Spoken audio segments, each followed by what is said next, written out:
Traders, it continues to be a momentum move-to-move environment, just like the adjustments that I've been discussing for the previous several weeks. It continues to be a trader's market, a momentum move-to-move tape versus a tape favoring swing trading. So really following on from previous week's thoughts and adjustments that I've shared with all of you, these are the stocks that I'm going to be watching coming into the week, with an emphasis on, as I've mentioned before, intraday versus swing trading. So let's start off with MSTR. Let's start off with a Bitcoin play. Now, if the market, you can obviously see we took a nice turn and had continuation closing at the lows on Friday. If we see continuation in the overall market, and from Friday's sell-off, if we get a lower high in Bitcoin, if we get a break of last week's low in Bitcoin, my focus will be on MSTR. Fairly aggressively there, intraday for some momentum to the downside. I do think that at this point, if we do see continuation in the sell-off and weakness across the board, premium and MSTR might really begin to matter, and could unravel quite significantly. So in that scenario, I'm going to be focused on shorting pops versus the high of day. I'm going to be looking at covering extensions sub VWAP, and if we do get a weak close, I might look to take a piece overnight as a swing, potentially with sort of a 250 area previous breakout, and when we got some expansion above the zone, or potentially we could unravel towards the 200-day, closer to 230, but with 250 in mind as a main target to cover a small piece if we do close on the lows and maintain weakness. But for the most part, it will be an intraday momentum opportunity. MLGO, moving to a small cap. We've been discussing a lot of small caps recently. Great liquidity, great range, and volatility overall. So sticking with what continues to work. This was MLGO. This was Friday's small cap, really flavor of the day in the stock. Has a history, looking back on the daily at previous outlier moves, it has a history of similar moves in price action, manipulation, and a heavy short bias, among participants on day one. That, along with infinite cheap locates, available street-wide, negative sentiment, and obviously incredible liquidity, raised some red flags on day one, as it should have, and at least for me, kept me out of trouble from shorting it simply because it's up too much. So with that all being said, following the sell-off into the close on Friday, I think that as long as there's no offering early on Monday or liquidation Monday pre-market, I would definitely be interested in potential intraday short opportunities. Ideally, I'd like to see a push above the 2-day VWAP, which is developing from Friday, so it should start in the low sixes on Monday, a push above the 2-day VWAP, an extension above the 1-day VWAP, really anywhere into 8 or 9s, followed by a sharp sell-off, and a sharp failure, that would get me to initiate and react fairly quickly with a short against the high of day. That's sort of a scenario that I'm excited about for this. Alternatively, if we get a flat to weak open, unless there's a pop, unless there's a skewed or risk reward opportunity for me to get involved in, likely we'll just avoid it. But I'm hopeful that there should be one more opportunity. If we consolidate and spend time on either choppy price action or decreasing liquidity and volume, and spend time above that 1 to developing 2-day volume weighted average price, in that scenario, I'm not interested, and it's an avoid for me. And then lastly, before we get into some additional thoughts and ideas, we can talk about SMCI. So SMCI, with an upcoming key catalyst, with the deadline being for them to get up to date and current with their filings, being 2 days away, the 25th of February, just 2 days away. And now, obviously, given the stock's recent extreme run-up, I'm inclined, in terms of risk reward, and the likeliest outcome, for a potential sell the new scenario to play out.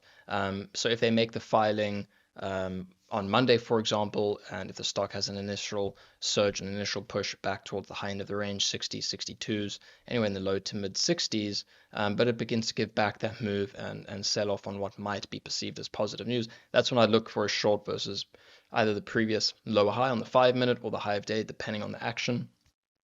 But they're different scenarios. If fast enough and favorable with certain nuances and contents within the filing also being positive, the initial headline might offer a very quick breaking news, long scalp. But obviously, given this recent surge off of the lows, given the move just from the breakout in the low 40s towards high 60s, given that move, it would be nothing more than just a scalp for me.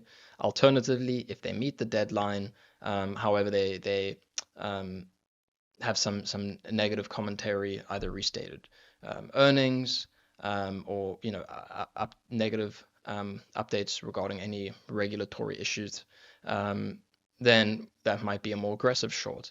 Alternatively, if they just fail to meet the deadline in the unlikeliest of scenarios, that would open the door for obviously a more significant and reactive short opportunity, although very unlikely. But contents in the filing is going to matter a lot. It will be important. And like I said, restated earnings, further insight into regulatory happenings that could shift the narrative significantly, and as a result, the trade plan too. So, there are a lot of different outcomes. These are just a few potential if-thens, and the outcomes will depend on the different nuances and content.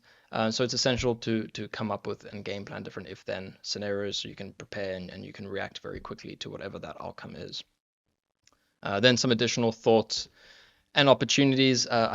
China's obviously been exceptionally strong at the moment. The best momentum and follow through on the long side. And from a swing perspective, in Bubba, not really seeing much risk reward left there, obviously. From a long side, but JD, for example, and TME are beginning to set up favorably. So if we do get a pullback, I do expect some pullbacks. So we get a pullback, a higher low, a little bit of price digestion and indications that buyers have stepped up for a further move to the upside, then I might look to get long after the fact. But overall, for me, it's a much more flexible, much more nimble approach for the upcoming week. Less of a swing mindset, as I've already outlined, mostly momentum and intraday focused. And with that approach, my plans and bias can change very quickly depending on what's moving in the pre-market, depending on price action, depending on headlines, etc., etc. So I'll continue with this approach. This will be my approach. It's what has been working, and this will be my approach going forward until I see a significant shift, until it no longer is working, and then I will revert to other playbooks. So that being said, let me know what adjustments you've made. Drop that in the comments. Let me know what stocks you have on your watch list for the upcoming week, and what plans you have. And I'm wishing you all the best. Good luck, and I will see you next week. So you're an active trader, not doing as well as you want, not doing as well as you deserve, and you just can't figure out why you can't become profitable no matter how hard you try. Well, let me show you why. This is your competition. The traders in this room. This room right here is full of elite traders, some of whom are making 7 and even 8 figures a year. In fact, our top guys have made nearly 20 million each in net trading profits in a single year. Let's head to my office so I can share more. So you're probably used to seeing videos of lavish trader lifestyles, trading gurus trading off of a laptop for an hour a day, heck, maybe even 15 minutes a day, and then them relaxing on some secluded beach for the rest of the day.